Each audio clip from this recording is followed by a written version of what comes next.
Bonsoir, voici l'analyse technique du CAC 40 et du SPI 500. Alors pourquoi je vais parler du SPI 500 ce soir? Parce que il est nécessaire de savoir où il va afin de bien comprendre où va le CAC. Alors je commence tout de suite donc par le SPI 500 que vous avez sur vos écrans ici. Vos écrans, qu'est-ce qu'ils indiquent? Donc vous voyez la courbe du SPI 500 et ici on est en journalier. Vous le voyez bien, on est en journalier.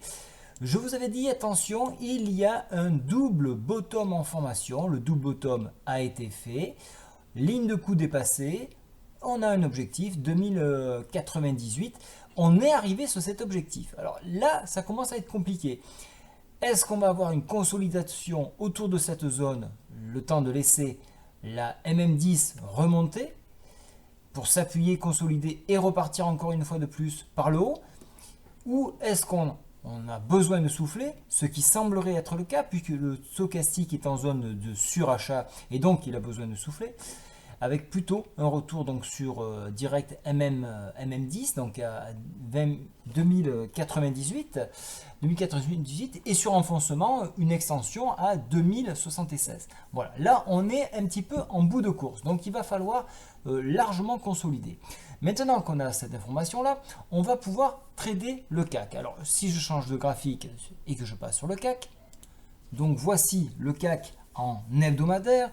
Vous le voyez, j'ai réajusté un petit peu mes obliques, celle-ci est en hebdomadaire, donc je viens de le matérialiser pour voir un petit peu si elle était toujours pertinente, de façon à éclaircir mon graphique, de façon à le rendre beaucoup plus lisible et beaucoup plus compréhensible. Alors on va faire un zoom sur ce que vous voyez qui semble être confus, ne le sera pas lorsque nous serons en journalier. Mais je tenais à vous faire remarquer ici le double bottom en formation avec une ligne de coup autour des 4500 mètres. Donc si on dépasse cette zone là, à ce moment là on pourra envisager un retour beaucoup plus haut en direction du haut de la Bollinger qui se trouve à 4633. Ça c'est en hebdomadaire, mais vous le voyez, il y a ce barrage en oblique et un pointillé qui peut nous barrer la route à 4496.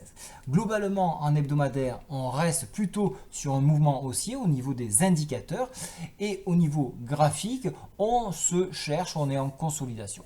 Alors je vais passer maintenant en journalier, ce qui va me permettre de vous rappeler les annonces de demain, puisqu'on aura le PIB du Japon donc à 1h50, non défini, on aura la balance commerciale en Chine et l'après-midi aux US à 16h30 le stock de pétrole brut. Alors maintenant graphiquement vous retrouvez alors la fourchette d'Andrews elle n'est pas bonne, je ne l'ai pas effacée, je vais l'effacer tout de suite pour qu'elle ne vous perturbe pas.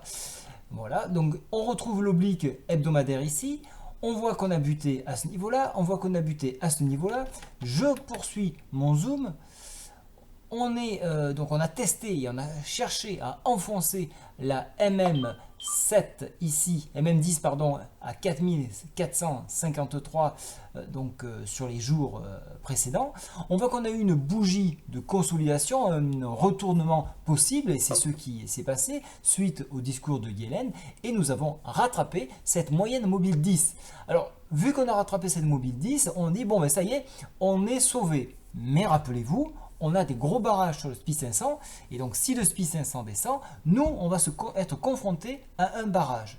Le CAC 40, vous le voyez, il a un PTI à 4484 qui peut nous bloquer et actuellement vous le voyez on n'arrive pas à le franchir, donc si on a donc là actuellement il est 20h47, si on n'arrive pas à franchir cette bougie là, à ce moment là on aurait plutôt tendance à revenir s'appuyer sur les 4466 et si ce support lâche, alors à ce moment là on ira rejoindre tout de suite la moyenne mobile 10 en jaune qui est à 4453. Alors graphiquement là aussi c'est très confus, on a au niveau des indicateurs quelque chose de trop parallèle, de trop centré, donc on est dans une zone de consolidation, on le comprend puisqu'on a eu à la fois cette hausse, cette baisse, et puis une nouvelle hausse qui nous permet donc de consolider. Donc on va travailler cette zone là. Alors personnellement, au vu de la configuration, je ne peux pas trader le CAC puisqu'on est en incertitude. Donc je vais attendre des exagérations pour le trader en sens contraire. Vous le savez ou vous ne le savez pas, je vous l'apprends, je suis un trader de contre-tendance, c'est-à-dire que lorsque le marché est trop haut, je vais commencer à le shorter. Et lorsqu'il est trop bas, vous avez bien compris que je travaillerai le sens de la hausse.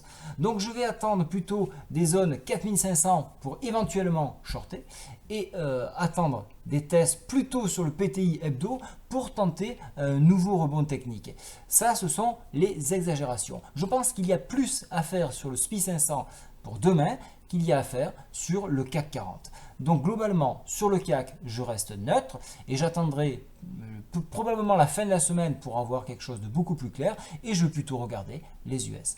Voilà, j'espère que cette explication vous a plu. N'hésitez pas à me revenir, vous pouvez écrire sous la vidéo, vous pouvez me mailer, il n'y a pas de souci, ou tout simplement aller sur le chat de Le Contact Boursier. Je ne manquerai pas donc de répondre à vos questions. Voilà, bonne soirée à tous, au revoir.